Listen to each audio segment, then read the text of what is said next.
You're listening to an Anazao Ministries podcast. Knowing myself, I am a huge fan of the Marvel universe, the Marvel Cinematic Universe, and the comics. And I've been a huge fan of the show WandaVision, Falcon and the Winter Soldier, and Loki. But recently, we got asked the question of what if? And that's what we're going to dive into today. We're going to dive into the what if show and our thoughts on it, as well as those biblical implications of the question, what if? This is Systematic Geekology, episode number 12. We are the priest of the geeks. And as always, when we say that, all we mean by priest is just that we're going to be acting as mediators between the faith and culture, specifically the culture that likes Marvel today. And this isn't a Trojan horse. We're just some guys who like to talk about geek stuff who are also Christian. And I cannot wait to jump in. I'm going to be one of your hosts today. My name is Dan Stoyer. In addition to being part of this awesome show, I am also podcast host and editor of the Finish Last podcast, where we strive to learn how to live like Jesus in the modern world. And recently, I know I've been Christmas shopping, and my nephews want the Lego Super Mario, and I've checked it out, and I think I want it for myself.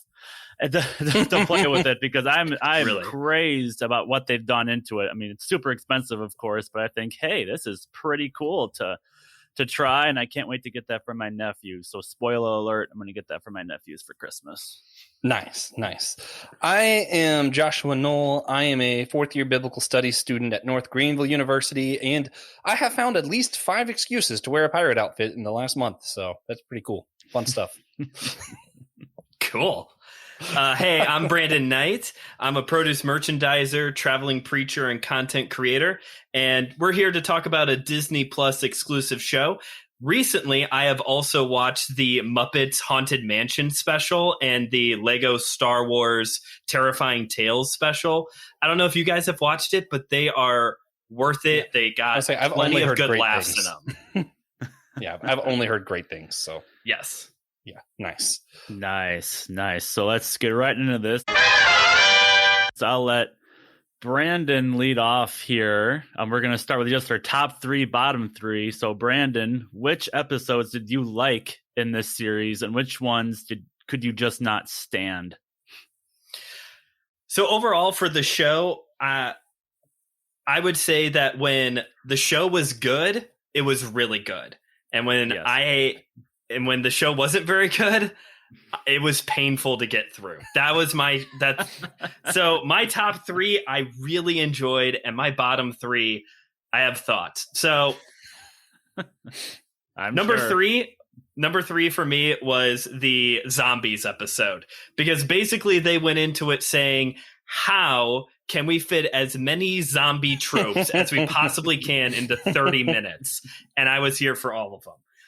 Number 2, I have the episode with Doctor Strange when you got like Bizarro reverse Doctor Strange. The reason is because my understanding of the What If comics, normally they do not end well, because the point is like, look here, the main continuity of Marvel, that is the correct version of Marvel. And that was one of the few stories that ended poorly. So I thought that was the one in the most of the spirit of the What If comics.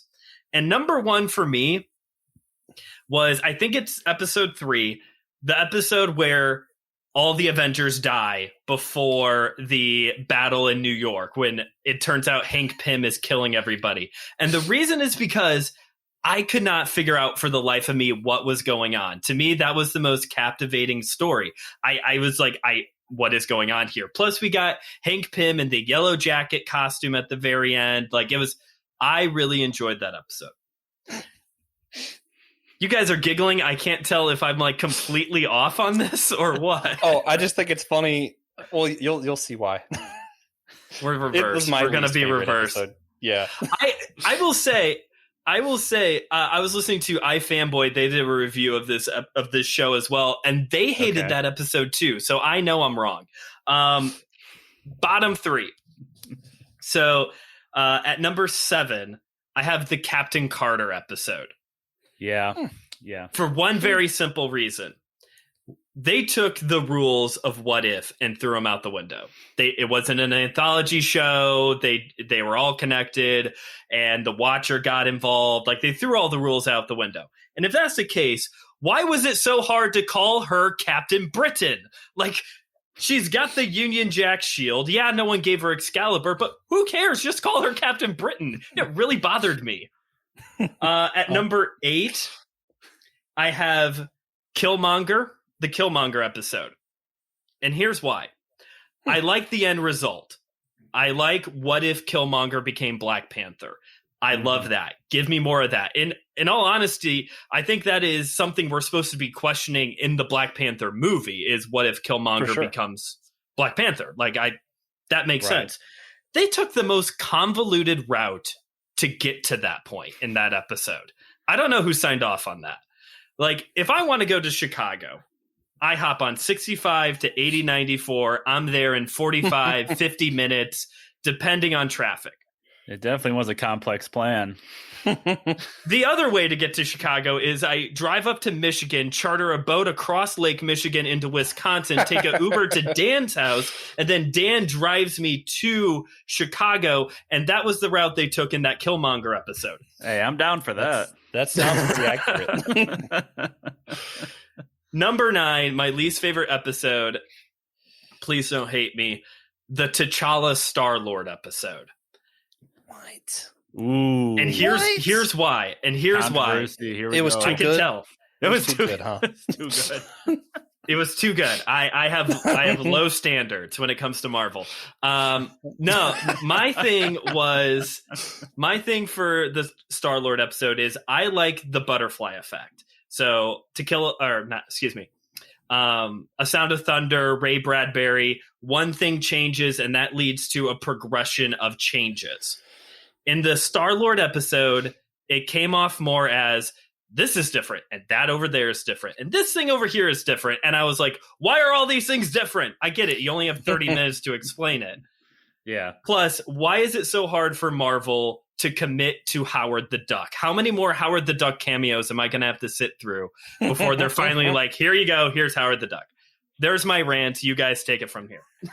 All right. So let me, I don't know if I should start with my bottom 3 or top 3. I'll start with bottom 3, and I will say the opposite of Brandon, where this was really hard for me because I just enjoyed all of it so much. I loved it. Yeah. However, to piggyback off of what you were talking about, this is nothing like the What If comics, and with this and with the MCU, this is me complaining about the MCU. I do that so rarely, actually, except for the last 2 movies. They were garbage. I will agree with the Killmonger. Like, that got on my nerves. So that's in my bottom 3. I'm not gonna number them.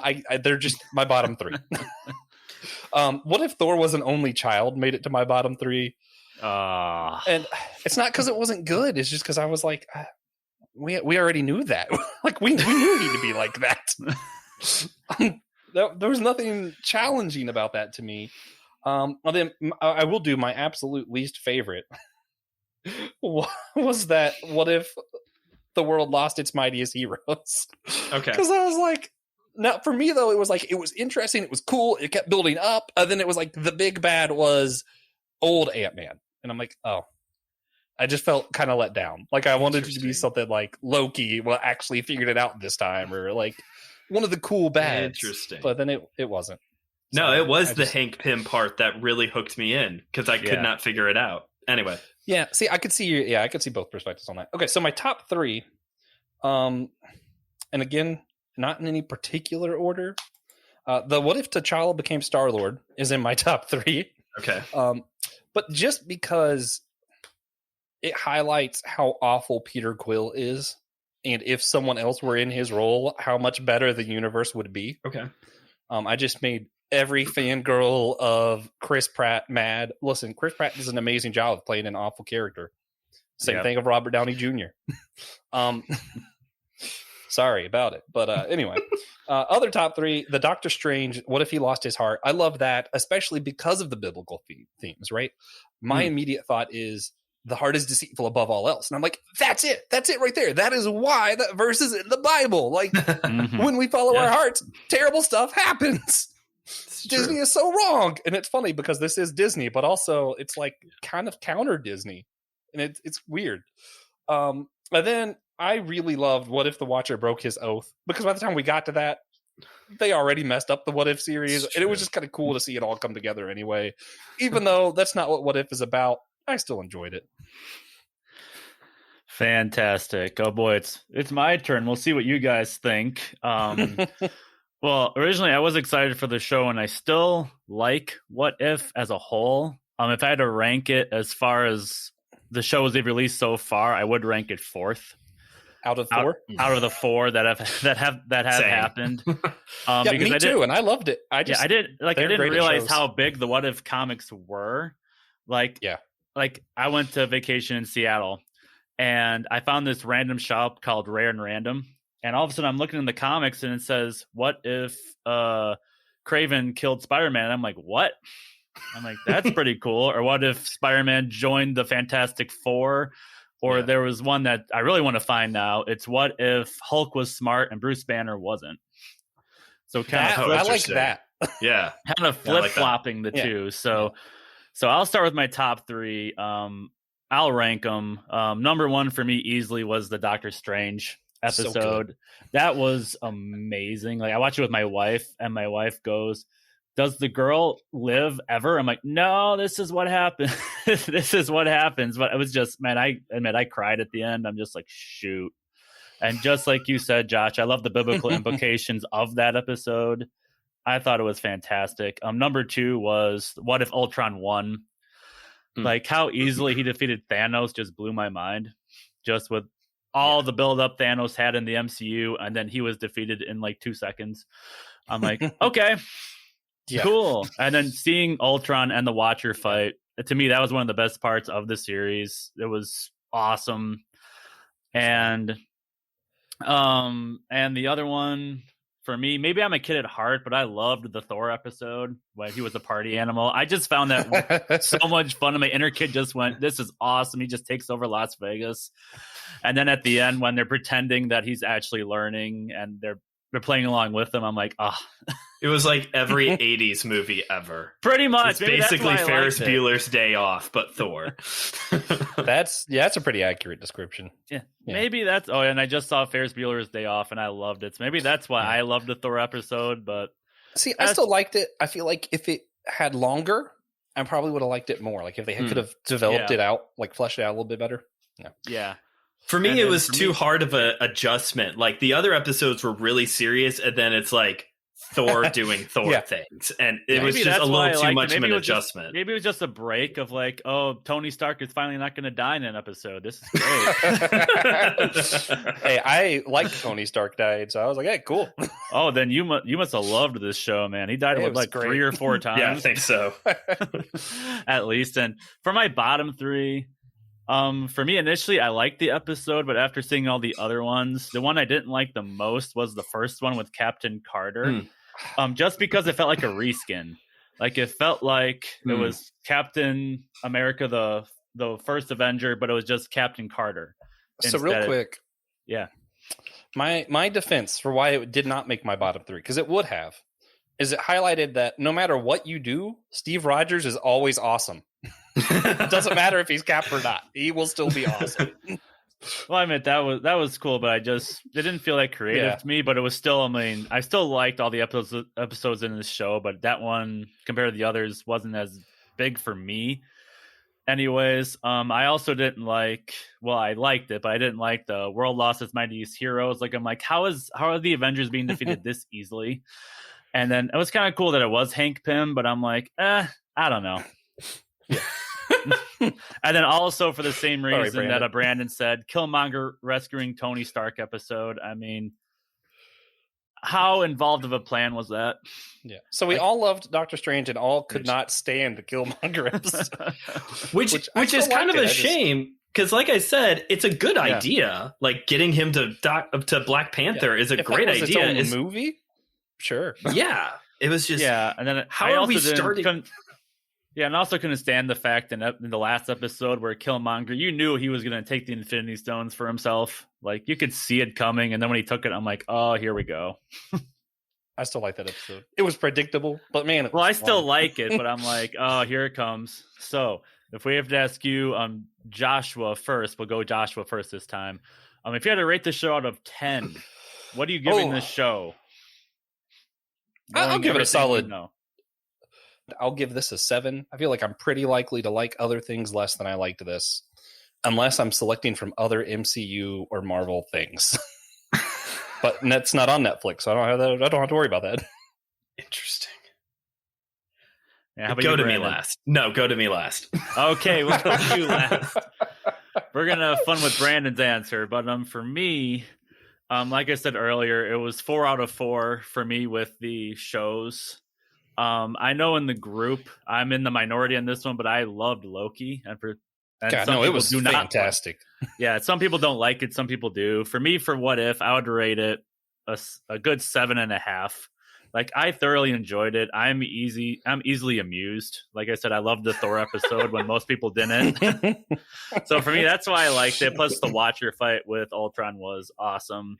That's true. And also Chadwick Boseman being in the show was I missed that voice. That was cool. Yeah. So I'm gonna miss that in the new Black Panther movie. But for me, a solid 7.5. And we'll give Brandon the floor now. I'm excited to hear about this. So I agree that of the Disney Plus MCU shows, this is number 4. I would rank them in order that they have come out, and with WandaVision being like far and above everything else. WandaVision had significantly less Captain America than Winter Soldier. Fair. That is the best rebuttal. That is the best rebuttal of all of them. I did not I was thinking about it at work today, preparing for this episode, and I really just did not like this show. I really did not. It wasn't bad. It just was so inconsistent for me. Really like a 4.5. Well, what I think both of you will agree on is that, the What If comics are there's such a broader range of it, but for this show, they limited it to the Marvel Cinematic Universe. So for me, they kind of shot themselves in the foot for as what they could introduce or why they introduced it. My biggest worry with the show, so my biggest flaw with the show, actually had nothing to do with the show. It had to do with the fact that news kept coming up on my Google saying they replaced Tom Holland as Spider-Man, or they replaced. I hated and then you click it and it's like that's not the same. Y'all need to stop. Yeah. And then the other thing, I'm really worried they're going to try and make this build it into the MCU with the multiverse stuff, and I'm like, I'd rather it be its own thing. I have no I love that. I love T'Challa Star-Lord. I would hate to see him in the MCU.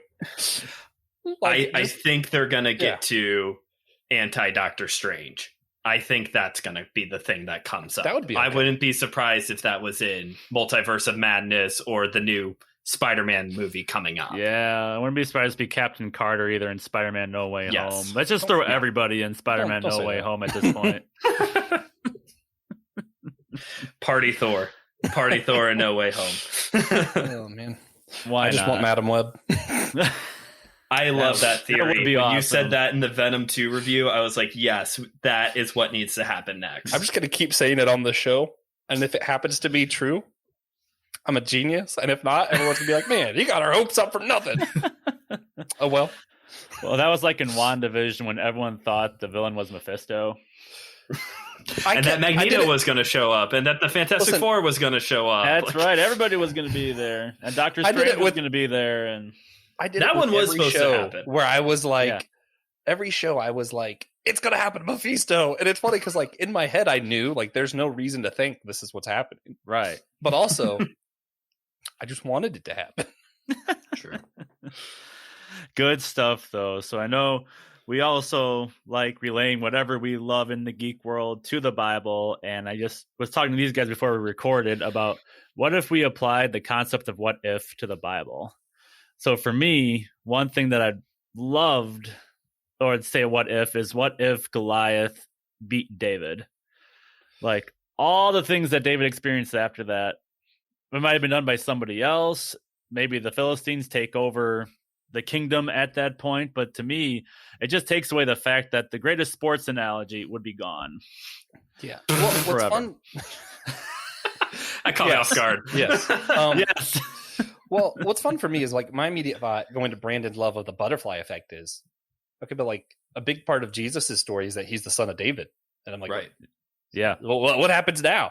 Especially because, the seed's already been promised through. That's true. What's her name in the city of Jericho? Oh, Rahab. Yeah, it's already been promised, like Rahab, all these different people. Like already the seed is coming through these people, and then it's like you get to David, and all of a sudden, J.K. And now I feel like as a historian, I'm like going back, like who else had a second child? Like where could it have branched off at that it would still work? Yeah, I have. I preached a sermon two months ago, I think, on Exodus chapter 3, right near the end of the chapter, and it talks about the people of God, or the people of Israel in slavery in Egypt, and they're crying out to God, and it says that God heard, God saw, God remembered, and God knew. And in that sermon, I opened it up talking about how what if you remove any of God's attributes, very specifically in this one, we see God's love in action. If you remove any one of his attributes or decrease or even elevate any of them higher than they should be, God, as we know him, changes completely. The whole narrative shifts completely. So, it's fun. It's fun talking about this show and pointing out how I'm wrong about my opinions on it. Like, it's a lot of fun. But like when you take it to like real life stuff, and especially like God and the narrative of scripture, like the whole playing field really does shift. Oh yeah. I'm reminded of the song "What If God Was One of Us," which I feel like a lot of Christians don't love that song. I always thought it was interesting. Like, just like, yeah, what if I was on the bus and like just talking to someone and it was like, oh, actually that was God. Like from my understanding of theology, that doesn't work where that could happen, but it doesn't mean I can't ask what if, because when we get to heaven, God is going to say, hey, what you did to the least of these, you did unto me. Yeah. So it's like, what if God was one of us? Yeah. That's always a fun what if. It sure is. And another fun what if for me is, what if I wasn't a Christian? Like, would my life completely change? And actually, there's kind of a movie along the lines of this, and I can't believe I remembered this while we were talking about it just now. But there's a movie from the early 90s called Second Glance, and it's over the top cheesy. And he basically wishes, what if I wasn't a Christian and all that? So he goes, and then he's considered the cool kid in school, and he's like taking drugs, and he's doing all this stuff. And then at the end, he's like, he realizes, I'm so glad I'm saved. And he talks to his Christian best friend. He talks to his Christian best friend at the end, and he's like, hey, Tony. He's like, hey, what? And he goes, Jesus, man. And it poses like this, and that's the end of the movie. That's like really bad. It's a Wonderful Life. That sounds like the worst adaptation possible. So like, it's the same guy that is doing the God Not Dead movies, that David R. White. Oh, no. That explains everything. Oh, no. In it. So if you want a good laugh, watch Second Glance. It is, it's so funny, especially with the 90s and what they're wearing. It's just, it's a fun trip. If you guys want to hear us why we don't like most Christian movies, which isn't always true. I loved Chosen. So I loved Ben-Hur. So some Christian movies are fantastic. Okay. Yeah. But I mean, that's neither here nor there. VeggieTales all day, man. Like that's true. Any movie VeggieTales makes, I'm watching it. Right. Actually, I listen to Phil Vischer's podcast like 2 or 3 times a week. Like every time they do anything, any bonus. Cool. Sometimes I just go listen to old episodes. It's great. Nice. But getting back to what Dan was talking about, yeah, I feel like that's something we're all called to actually ask. Like that whole dying to yourself daily. Part of that is asking yourself, what if I wasn't Christian? And humbling yourself and realizing, man, God has showed me so much mercy. And just thinking about that every day. And I would like to ask both of you guys, what if we looked at that even at a bigger picture? What if instead of just asking, what if I wasn't saved? What if we asked, what if America didn't have the church? How would America actually be different? And would it be worse off? Would it be better, maybe? Would it look any different at all? Yeah, that's the real question. That would be where my head goes. Although I did hear that before they considered the eagle as the symbol for our country, one of the front runners was Hercules, which is a comic book waiting to happen of how we continued Yes. Yeah. the Greek mythology in our country. As a story, Hercules is great. As a Disney movie, it's perfect. Yes. But no, getting back to coming from my perspective on this subject, I have a long history of mental health problems. About 10 years ago, life looked very different for me. Dealing with issues of depression and suicidal thoughts and anxiety. And so just thinking about some of these really dark moments of my life. And I was a Christian through all of this and still getting to like these very dark places of my life. And just wondering like, what if one decision, because that's oftentimes what it comes down to these, and whether it's the Marvel stories or these questions we're wrestling with now, it's like one thing, all it takes is one different thing occurs. And the whole story is different. It's a Wonderful Life. One of the like iconic lines in that film, we're getting ready for Christmas here. One of the iconic lines in that film is like, it's amazing, like how much one man's life affects everyone around them. When you remove George Bailey from the movie, like the whole town, the entire town is different because one person was removed. And it's just amazing to think that not only like, what if I wasn't a Christian, or what if America wasn't, America was different and didn't have the church or the Judeo evangelical values that it has. But like, if you look at yourself and like, what if I was not in the context that God has placed me in? Like, it's staggering to think about how things could be different, possibly for the worse even, Yeah. It's interesting. It seems to be a Christmas theme because that's like a Christmas Carol. It doesn't show you doesn't show you the world without him, but it shows what his impact was, which makes you think, what if that's true. He wasn't there? Which, if you're going to watch that story, watch the Doctor Who version, Doctor Who Christmas Carol. It's great. Muppets Christmas. There's flying sharks. I mean, oh, the Muppet one is so underrated. Yeah, it's so good. Well, if I had to answer your question, Josh, quick, just on if the church wasn't even in America, like I still think Jesus and the Bible still finds a way to get over here. And I don't know, sometimes the church just confuses the Bible even more. Like for me, an example would be any like big, huge mega church or the prosperity gospel, which drives me insane. Like I see people on Facebook who consider themselves prophets and they go, this week your bank account be filled and you'll be able to pay your bills. Say amen if it's true. And I go, what? Is God a wishing well? So just from that perspective, and even if there wasn't a church, I met a cool guy from one of my old churches I went to. He's actually a missionary to Indonesia in a place called the Dem people, DEM. And I thought he was fooling me, but no, that's what the tribe's called. I'm like, oh, that's a cool name. But anyways, he's for the next 40 years he's been going over there and back trying to translate the Bible into their language, which has never been done. Nice. And he's trying to create lesson plans for them to learn it. And I just think that's just a cool thing because obviously that's a place that doesn't have any churches or anything, yet God still found a way into that was beyond our understanding. So I just thought that was really, really cool. So to answer my own question, to be inflammatory, then I'll stop. I will say I'll start with the bad first. In a lot of ways, I think big picture where the church is involved, I'm not to be political, but where the church is involved politically or where the church is involved on social media and a lot of that, I think the church makes things a lot more polarizing and just overall worse. It spreads a lot of hate and it makes a lot of people think that that's what the church is about, and it's not. On the flip side, though, on the ground, I think things would be worse without the church. I think the church helps so many people who are in homeless shelters and stuff like that. Like, there is so much good, like on a level where the church is actually out in their local communities or where we're sending people on missions, where those missionaries are, good is being done. So I feel like if the church focuses on what it's actually doing and where it's at, it does great. And without it, a lot would be remiss.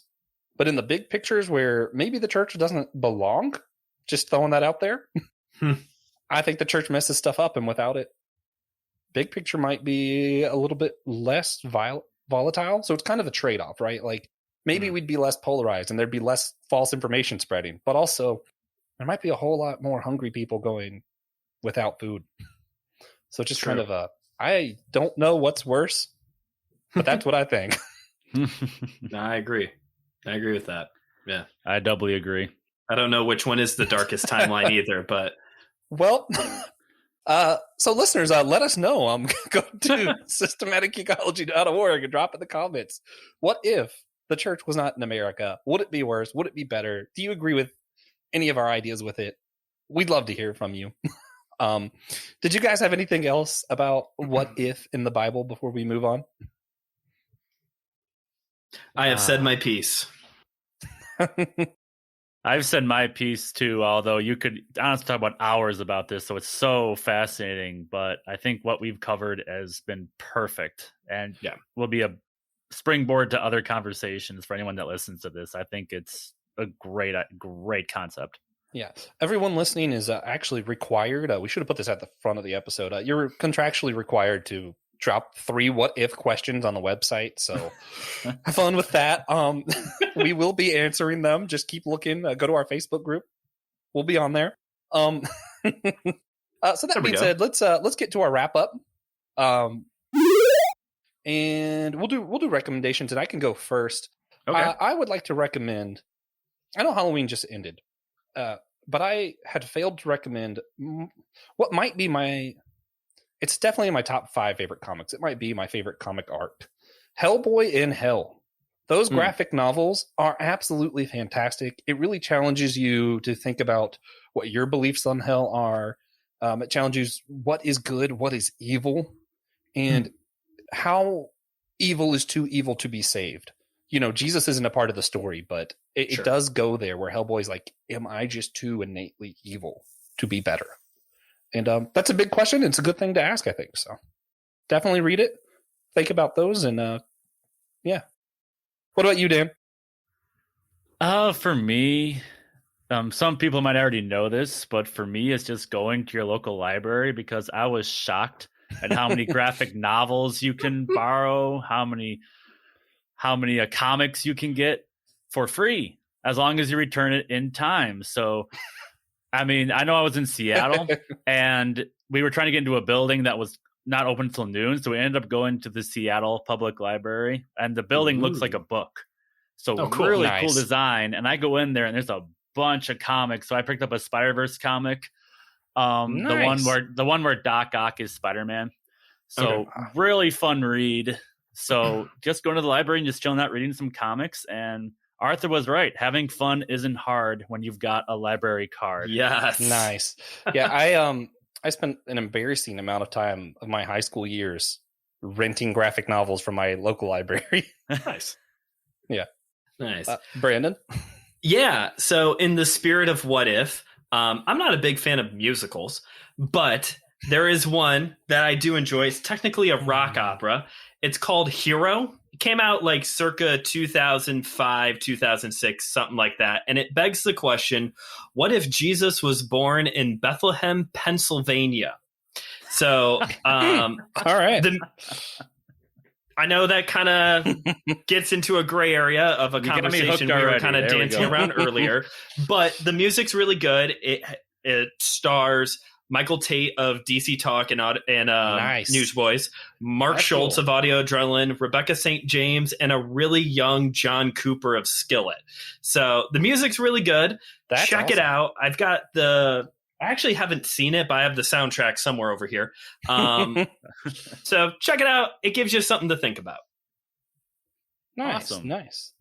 All right. Well, so that being said, if you guys want to hear more from me for some reason, again, I'm Joshua Knoll. I am one of the co-hosts of the Whole Church podcast, along with TJ Blackwell. You guys can find that Spotify, Apple Podcasts, wherever you get your podcast, and we're on all the social medias too. So, yeah. What about you, Brandon? Where can people find you? Well, if I haven't offended everybody, you can find me on TikTok and Instagram at just.brandon.k. I also have my own podcast called My Seminary Life, where I talk about the things I'm learning about in grad school. It's on all of the platforms, and it's on Facebook and Instagram at My Seminary Life Pod. Nice. Dan? For me, If you're easily amused and love the Thor episode like myself, you can drop me a line at www.facebook.com/finishlastpodcast, or as well as my Instagram, finishlastpodcast, or my Twitter at finishlastpod. Yeah, and next week we actually have a very special episode. It's one of those where someone did go to the website, they let us know something they wanted us to cover, and it's super cool. We're going to be talking about superheroes who are religious or who have a religious affiliation. That'll be with Brandon, Dan, and Joe. They're going to be talking about like Daredevil, Kamala Khan, all kinds of stuff. Just any superhero you could think of that has a religious affiliation. They're going to spend 5 hours and talk about all of them. So it'll be great. That being said, make sure you guys go to the website in our description below. Let us know what you've been geeking out on and what we should be geeking out on. And remember, we are all a chosen people, a geekdom of priests.